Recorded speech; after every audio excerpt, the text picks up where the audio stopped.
بسم اللہ الرحمن الرحیم بسم اللہ الرحمن الرحیم الا متا حاروفی کا یا مولا۔ میں نے مجلس کا آغاز بھی ایک ایسی دعا سے کیا جو کل صبح جمعے کی صبح میں جو موسٹ ریکمینڈڈ دعا ہے غیبت امام میں، سب سے زیادہ ریکمینڈڈ دعا ندبہ، اس دعا ندبہ کے یہ کلمات ہیں کہ الا متا حاروفی کا یا مولا۔ یہ ایک چاہنے والے کی ایک تڑپ ہے، ایک کرب ہے، ایک بے چینی ہے ہماری کہ مولا آپ کب آئیں گے۔ یہ زبان سے مت بولو، دل سے بولو۔ دعا ندبہ کے بارے میں یہ ہے، غیبت امام میں یہ دعا بہت ہی ریکمینڈڈ ہے، ہر گھر میں پڑھنی چاہیے، ہر جمعے کو پڑھنی چاہیے، ہر عید میں پڑھنی چاہیے، یعنی عید الفطر میں، عید الاضحیٰ میں، اور غدیر کے دن جو سب سے بڑی عید الاکبر ہے، اس دن یہ دعا ہے، اور ایوری فرائیڈے۔ ہر جمعے کو اپنے امام کو یاد کرو، ہر عید میں امام کو یاد کرو، غدیر میں جو سب سے بڑا دین ہے، سب سے بڑی عید ہے، عید الاکبر ہے، اس دن اپنے امام کو یاد کرو۔ اس لیے یاد کرو کہ آج جو کچھ ہم کو مل رہا وہ اس امام کے صدقے میں مل رہا۔ اگر میں روٹی توڑ رہا، میں سانس لے رہا، میری عزت ہے، میری زندگی ہے، میرا بزنس چل رہا، میرا کاروبار چل رہا، میری جاب چل رہی، ہیلتھی ہوں، ویلتھی ہوں، تو جسٹ بیکاز آف امام زمانہ اجل اللہ تعالیٰ فرج و شریف۔ اپنی زندگی کو زمانے کے امام سے ملاؤ اور امام زمانہ سے اپنے رشتے کو مضبوط کرو۔ صرف بیٹھ کے بولنے سے نہیں ہوتا۔ تھرسڈے نائٹ ہم کو انتظار کرنا ہے جمعے کا، کہ فرائیڈے کے دن ظہور امام کا دن ہے۔ ہر جمعہ دعا ندبہ کا مطلب ہی یہ ہے۔ کب پڑھنا ہے دعا ندبہ؟ جب سورج کی پہلی کرن باہر آئے۔ نماز فجر کے امیڈیٹلی بعد مت پڑھو، لیکن جب سورج کی پہلی کرن باہر آئے تو اس وقت یہ دعا ندبہ پڑھنا۔ اور دعا ندبہ میں جب آپ یہ جملے پڑھتے الا متا حاروفی کا یا مولا، جسے میں نے تقریر کا آغاز کیا، اس کو ریپیٹ کرو اور 18 مرتبہ پڑھو، الا متا حاروفی، مولا آپ کب آئیں گے، مولا۔ رشتے کو مضبوط کرنا، رشتے کو اپنے امام سے جوڑنا، یہ ہر شیعہ کی ذمہ داری ہے۔ اللہ کے رسول کی حدیث کے من ماتا ولم یعرف امام زمانے یہ ماتا میتۃ الجاہلیہ، یہ کسی اور کے لیے نہیں بولے۔ اللہ کے رسول کیا کہہ رہے کہ جو اپنے امام کی معرفت کو حاصل نہیں کرے، اپنے زمانے کے امام کی معرفت کو حاصل نہیں کرے، اس کی موت ابو جہل اور ابو لہب کی موت ہوگی۔ یہ یاد رکھو۔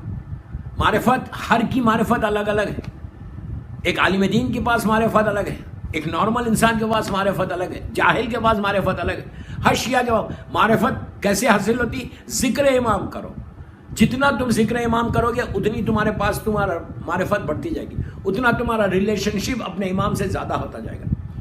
اس لیے کہ اگر تم نے امام سے اپنے ریلیشن شپ کو بلڈ کر لیا، اگر تم نے اپنے امام سے اپنے رشتے کو مضبوط کر لیا، تو دنیا اور آخرت تمہاری ہے۔ ساری دعائیں، یہ یاد رکھو، اس ذہن میں یاد رکھو کہ ساری دعائیں جو تمہاری قبول ہو رہی وہ صرف فرزند زہرا کے ہاتھ جب بلند ہوتے ہیں اس وقت قبول ہوتی۔ رحمت اسی وقت آتی جب امام زمانہ اپنے ہاتھوں کو بلند کر کے تمہارے حق میں دعا دیتا۔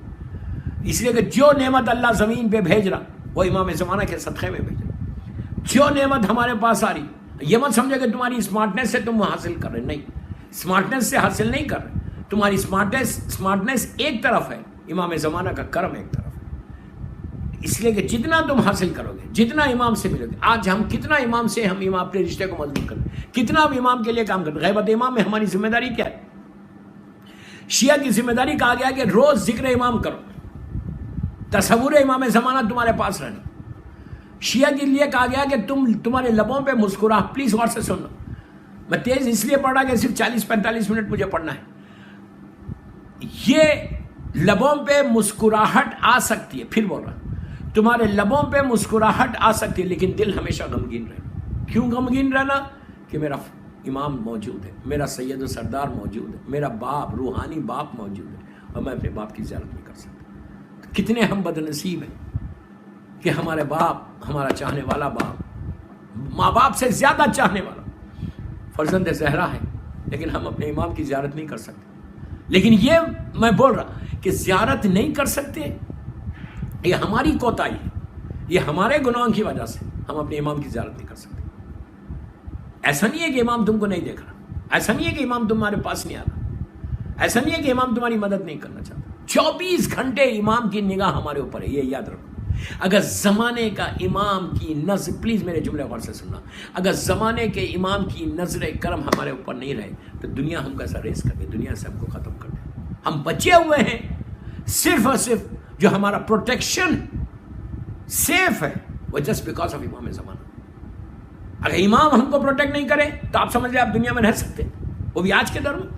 تو اس امام سے رشتے کو مضبوط کرنا, غیبت امام میں ذمہ داریوں میں پہلی ذمہ داری کیا کہ امام کے لیے کام کرو, روزانہ امام کے لیے صدقہ دو, ایوری ڈے ایک صدقہ. مثال کے طور پر آپ ایک روٹی دے رہے, ایک روٹی تو سبھی دے سکتے یار, 5 روپے مثال دے رہا ہوں میں, 1 روپیہ صدقے کا یہ نام نہیں ہے کہ 1 لاکھ روپیہ دو, یہ تو بہت اچھا ہے. کچھ بھی آپ صدقہ دینا, ہر دن امام کا صدقہ نکالو.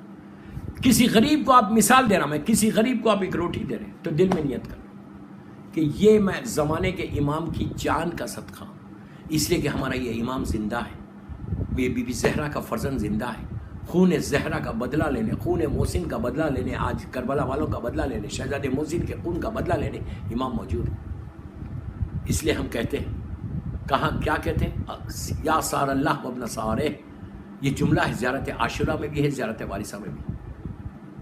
یا سار اللہ وابن سارے, چھٹے امام نے اس جملے کو رکھا, کسی مولوی یا مجتہد نے نہیں رکھا. چھٹے امام کے جملے, زمانے کے امام کے چٹ کے جملے, ہمارے آنے والی شیعوں کے ذہن کو جھنجھوڑنے کے لیے کہ ابھی امام, ابھی خون کا بدلہ باقی ہے. یا سار اللہ وابن سارے کا مطلب کیا ہے کہ اے حسین, آپ کے اور آپ کے بابا کے خون کا بدلہ بھی باقی ہے. کون لے گا یہ بدلہ؟ زمانے کا امام لے گا. تو کرنا کیا ہے, صدقہ روز امام کے نام کرو, نیت کرو 1 روٹی, نیت کرو کہ میں یہ 1 روٹی اس غریب کو دے رہا, دل میں نیت کر لو, اور یہ میرے امام زمانہ کی جان کا صدقہ ہے. تو اس سے کیا ہوگا, اس کے بعد نیت کرو, ایک صدقے میں نیت کرو پہلے امام کی جان کا صدقہ, اس کے بعد بولو کہ سارے جتنے میں, میرے والدین, بیوی, بچے, سارے مومنین کی جان کا صدقہ. 2 نیت ہوگی. تیسری نیت کرو کہ سارے مرحومین, آج جس کی پہلی رات ہے اس کے لیے میں صدقہ دیں. 1000 1 لاکھ آدمی تمہارے حق میں دعا دیں گے, سارے لوگ جتنے مولا کے چاہنے والے دنیا سے گزر گئے ان کے لیے میں یہ صدقہ. اس کے بعد بولو سارے بیماروں کے, زمانے کے امام کی وجود کی برکت سے اللہ سارے بیماروں کو شفا دے دے, یہ اس کا صدقہ. تو تم بیماری سے بچو گے, تمہارا رزق کے دروازے کھلیں گے, تمہاری پریشانیاں دور ہوں گی. تو اس کے بعد تمہارا رشتہ امام زمانہ سے ملے گا. غیبت امام میں لازم ہے امام کی جان کا. جب کسی کی مدد کرو, جب کسی کو کچھ دو تو, اور دینے میں بڑا مزہ ہے. ایک چیز یاد رکھو, دینے میں جو مزہ ہے وہ لینے میں مزہ نہیں. تو یہ کرو, صدقہ روز امام کا نکالو. اور کسی غریب, یہ نہیں کہ صدقہ نکال کے اب آپ باکس میں رکھ دیے 1 مہینے کے بعد دے رہے, نو, ایسا نہیں کرنا. انڈیا میں تو کوئی پرابلم ہی نہیں ہے, یہ باہر پرابلم ہوتا کہ کوئی نہیں ملتا. یہاں پہ مسجدوں کے پاس, امام بارگاہوں کے پاس 1000 چیزیں, آپ کسی کو بھی دے دو, لیکن مومن کو دو, امام کے چاہنے والے کو دو, غریب کو دو. پہلے مومن کا خیال رکھو, پہلے شیعہ کا خیال رکھو, پھر بعد میں کسی کو, مسلمانوں کو دینا, پھر کسی کو دینا, لیکن پہلے اپنے مولا کے چاہنے والوں کو دینا. آپ اس کا صدقہ نکالو. اس سے غیبت امام میں یہ ذمہ داری. اس کے بعد روزانہ سلامتی امام زمانہ کی 2 رکعت نماز پڑھنا, بالکل فجر کی نماز کی طرح, جسٹ لائک فجر پریئر. نیت کرو, لڑکی بھی کرے لڑکا بھی کرے, میں 2 رکعت نماز پڑھتا ہوں یا پڑھتی ہوں سلامتی امام زمانہ, قربۃ اللہ. بالکل فجر کی نماز کی طرح نماز پڑھو. نماز ختم ہوئی, بیوی کی تسبیح ضرور پڑھنا, اور پڑھ کے ہاتھوں کو اٹھاؤ, ہاتھوں کو اٹھا کے بولو اللہم کل ولیک الحجۃ ابن الحسن. یہ سلامتی کی دعا پڑھنا. دعا پڑھ کے بولنا اللہ, جملہ غور سے, اللہ تو اپنے آخری حجت, اپنے محبوب ترین بندہ, اپنی رحمت, اپنی نعمت, اپنی برکتوں کو میرے امام کو, فرزند زہرا کو سلامت رکھ. یہ دعا کرو. اس کے بعد بولو مولا کو بولو مولا آپ کے صدقے میں, اللہ امام زمانہ کے صدقے میں سارے مومنین کی سلامتی, سارے بیماروں کی شفا. آپ کو اندازہ نہیں ہے, یہ 2 رکعت نماز کین چینج یور ڈیسٹینی. یہ 2 رکعت نماز تمہاری تقدیر کو بدل دے گی. یہ 2 رکعت نماز تمہاری لائف کو بدل دے گی. یہ 2 رکعت نماز تم امام سے قریب ہو جاؤ گے. یہ غیبت امام کی ذمہ داریوں میں سے ایک ذمہ داری کہ تم اپنے امام کو کی سلامتی کی دعا روز کرنا. اور اپنے خنوت میں, جب بھی خنوت پڑھتے نا, کوئی نماز پڑھو, واجب نماز پڑھو, سنت نماز پڑھو, یہ خنوت میں اللہم کل ولیک الحجۃ ابن الحسن ضرور پڑھو. دعائے عہد. دعائے عہد ایک ایسی دعا ہے کہ جو صرف اور صرف زمانے کے امام کی دعا ہے, اور یہ وہ دعا ہے کہ انشاءاللہ جب میرا مولا ظہور کر جائے گا تو پھر یہ دعا پڑھی نہیں جائے گی. صرف غیبت امام میں ہم کو پڑھنا ہے, یہ ہائر اوکلٹیشن میں ہم کو پڑھنا ہے, جو ہمارے 1200 سال سے جو ہائر اوکلٹیشن غیبت کبریٰ چل رہی اس میں یہ دعا ہے. دعا عہد موسٹ ریکمینڈڈ دعا. اگر آپ مفاتیح الجناح شیخ عباس قمی کی مفاتیح الجناح دیکھیں تو دعا ندبہ کے فوراً بعد والی دعا جو ہے یہ دعا عہد ہے. دعا ندبہ جہاں ختم ہوتی ہے اس کے فوراً بعد والی دعا دعا عہد ہے. یہ ہارڈلی دعا 8-9 منٹ کی دعا ہے, لیکن ہر لڑکا پڑھے ہر لڑکی پڑھے, اس لیے کہ اس دعا میں آپ جا کے ترجمہ دیکھنا, میری مجلس سن کے آپ جا کے ترجمہ دیکھنا کہ آپ اس دعا میں ہم یہ عہد کرتے ہیں, ہم یہ پرومس کرتے ہیں. کس سے پرومس کرتے ہیں؟ اللہ سے, اپنے امام سے پرومس کرتے ہیں. کیا پرومس کرتے ہیں؟ کہ مولا جب انشاءاللہ آپ کا ظہور ہوگا تو اگر ہم مر بھی گئے تو ہم اپنے کفن کو اپنی باڈی پہ ریپ کریں گے, باڈی پہ لپیٹیں گے, اور نیزے کو لے کے اپنی لحد سے اٹھیں گے اور آپ کی نصرت کریں گے. یہ اتنی بڑی دعا, بہترین دعا. چھٹے امام سے دعا ہے, قال امام جعفر صادق علیہ السلام لکھا ہوا. ایک صلوات پڑھ لیں محمد و آل محمد. روزانہ اپنے امام کی بارگاہ میں کم از کم منیمم 18 مرتبہ پڑھو. 100 مرتبہ پڑھو, 200 مرتبہ پڑھو, 110 مرتبہ پڑھو.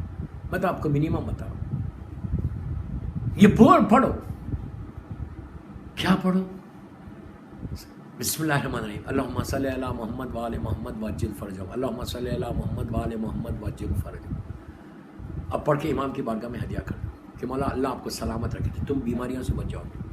اور پھر یہ بولو, یہ سلوات اب سن لو غور سے, پھر یہ بولو کہ میں یہ جو سلوات پڑھا وہ اپنے مرحومین کی طرف سے پڑھا, اپنے مرحوم باپ, ماں, دادا, دادی, نانا, نانی, رشتہ دار جتنے دنیا میں مرحومین, ان کے بہاف میں نے 18 مرتبہ سلوات پڑھ کے زمانے کے امام کی بارگاہ میں ہدیہ کیا. تو اس سے تمہارا رشتہ امام سے مضبوط ہوگا, اس سے تمہارا ریلیشن شپ تمہارے امام سے مضبوط ہوگا. اتنی مضبوط ہو جائے گی کہ روز اگر تم سلوات کا ہدیہ بھیجو تو تمہاری جان پہچان امام سے ہو جائے گی. امام بولے گا یہ میرا چاہنے والا غیبت میں مجھے بھولا نہیں, یہ میرا چاہنے والا غیبت میں مجھے روز سلوات کا ہدیہ پیش کرتا. امام تم کو 18 مرتبہ سلوات پڑھو گے تو امام ایک دفعہ تو تم کو دیکھے گا. آپ سوچو کتنی بڑی بات ہے. اور کتنا ٹائم کیا جا رہا آپ کا, 1 گھنٹہ, 1-2 منٹ یا 3 منٹ 4 منٹ, اس سے زیادہ کیا ہے. یہ کرو, سلوات پڑھ کے ہدیہ کرو. زیارت آل یاسین ضرور پڑھنا. اس کے بعد ایک اور زیارت جو ہر وقت پڑھی جاتی ہے وہ ہے زیارت عاشورہ. یہ امام کی ریکمینڈڈ زیارت ہے, اس لیے میں بول رہا ہوں. زمانے کے امام نے اس زیارت, ہر زیارت مولا حسین کی ریکمینڈڈ ہے, کوئی غلط نہیں سمجھنا. لیکن عاشورہ ایک ایسی زیارت ہے امام کی کہ جس کو زمانے کے امام نے 3 مرتبہ کہا, عاشورہ عاشورہ عاشورہ. اسی لیے میں عاشورے کو بول رہا ہوں. پورے جو مجھے سن رہا اس وقت, کل صبح جمعہ ہے, کل سے سٹارٹ کر دیں گے انشاءاللہ. دعا ندبہ میں 3 ہوم ورک دیا, دعا ندبہ, دعا عہد, زیارت آل یاسین, زیارت عاشورہ. اور ہر روز سلامتی کی نماز ضرور پڑھنا, یہ یاد رکھو, ہر روز پڑھنا. جمعے کے دن سلامتی کی نماز ضرور پڑھنا. جمعے کے دن امام کو 100 مرتبہ سلوات پڑھ کے وہ دن میرے مولا کا ہے, فرائیڈے کا دن, احد گفٹ کر دو. اس کے بعد دیکھو کہ امام کیسے دیتا ہے. اور شب جمعہ کی امپورٹنس کے بارے میں مجھے بولا گیا. شب جمعہ ہمارے یہ رات امام زمانہ کے ظہور کی رات ہے. شب جمعہ بھی بے انتہا رحمت کی رات. اس سے بڑی رحمت کی رات ہے ہی نہیں, اس سے بڑی کوئی رحمت کی رات ہے ہی نہیں ہفتے بھر میں. تو ہفتے بھر میں جو رحمت کی رات آ رہی وہ شب جمعہ کی رات آ رہی. تو شب جمعہ کوشش کرو. شب جمعہ 2 چیزوں سے امپورٹنٹ ہے. ایک چیز امام کی ظہور کی رات ہے, اور ایک ہمارے مردوں کی رات ہے. مرحومین کے لیے بہترین اعمال میں سے شب جمعہ, کہ جس رات کو اللہ تمہاری اوپر مکمل, تمہارے اوپر اور تمہارے مرحومین کے اوپر رحمت کو نازل کرتا. اس کے بعد شب جمعہ اور ایک امپورٹنٹ رات یہ کہ سارے مرحومین کے درجات بلند ہوتے ہیں. ہر شب جمعہ کو سارے مرحومین کے اگر درجات کو بلند کروانا ہے تو شب جمعہ ہوتی. 2 رکعت نماز شب جمعہ کی ضرور پڑھو اپنے مرحومین کے لیے. نیت کرو کہ میں نماز مغفرت والدین پڑھتا ہوں. یہ نام والدین کا، یہ وہ نماز نہیں ہے جو رب اغفر لی ولوالدی وللمؤمنین یوم یقوم الحساب والی نماز نہیں. یہ سمپل نماز دے رہا میں آپ کو کہ ہر شب جمعہ کو یہ 2 رکعت نماز پڑھو. کون سی نماز؟ نیت کرو کہ میں شب جمعہ نماز پڑھتی ہوں 2 رکعت، مغفرت والدین قربت اللہ. اس کی پہلی رکعت میں الحمد کے بعد سورہ قل هو اللہ احد، دوسری رکعت میں الحمد کے بعد سورہ انا اعطیناک الکوثر ہے. ویری سمپل نماز، فجر کی نماز کی طرح. نماز ختم ہوئی، بیوی کی تسبیح پڑھو. بیوی کی تسبیح پڑھنے کے بعد ہاتھوں کو اٹھا کے دعا کرو کہ شب جمعہ پروردگار تو میرے ماں باپ کو بخش دے، میرے دادا دادی نانا نانی، یعنی پوری آپ کی فیملی، جتنے آپ کے خاندان میں، یعنی گرینڈ پیرنٹس کو بھی بخش سکتے. یہ 2 رکعت نماز ہے. اس کے بعد یہ بولو کہ یہ شب جمعہ، اور یہ کرنے کے بعد شب جمعہ کا بھی صدقہ ضرور دینا اپنے مرحومین کے لیے. ہمارے پاس عام طور پہ شب جمعہ میں صدقہ نہیں دیتے. نیت کرنا، یہ نیت کرنا کہ میں شب جمعہ کا صدقہ دے رہا ہوں، شب جمعہ کا میں صدقہ دے رہا ہوں. ویری امپورٹنٹ، شب جمعہ کا صدقہ. آپ یہ نیت کرو کہ میں شب جمعہ یہ صدقہ دیتی ہوں. آپ ایک روٹی دو، میں سمپل صدقہ دے رہا ہوں، ایک روٹی دو لیکن دو شب جمعہ کے لیے. اور یہ نیت کر کے دو کہ جتنے مرحومین ہیں، ماں باپ بھائی بہن دادا دادی نانا نانی پردادا، جتنے لوگ، ان سب کے لیے شب جمعہ کا صدقہ ایسا مرحومین کے درجات کو بلند کر دو. شب جمعہ ہر روح، ہر مرنے والا تمہارے گھر پہ، باپ بیٹے کے پاس آتا ہے، ماں بیٹی کے پاس آتی ہے، بیٹے کے پاس آ کے کہتی ہے بیٹا گیو می سم تھنگ، کچھ دے دو. تو یہ ہمارے لیے اتنا امپورٹنٹ کہ شب جمعہ کو اگنور مت کرو، انتظار کرو شب جمعہ کا، ویٹ کرو مغرب سے لے کے صبح فجر تک. یہ پورا وقت جو ہے ایک رحمت کا وقت ہے. اللہ نے ہفتے میں یہ رات رکھی صرف اس لیے کہ یہ رحمت کی رات ہے. کوشش کرنا اور شب جمعہ کا صدقہ اور جمعے کی صبح میرے امام زمانہ کی صبح.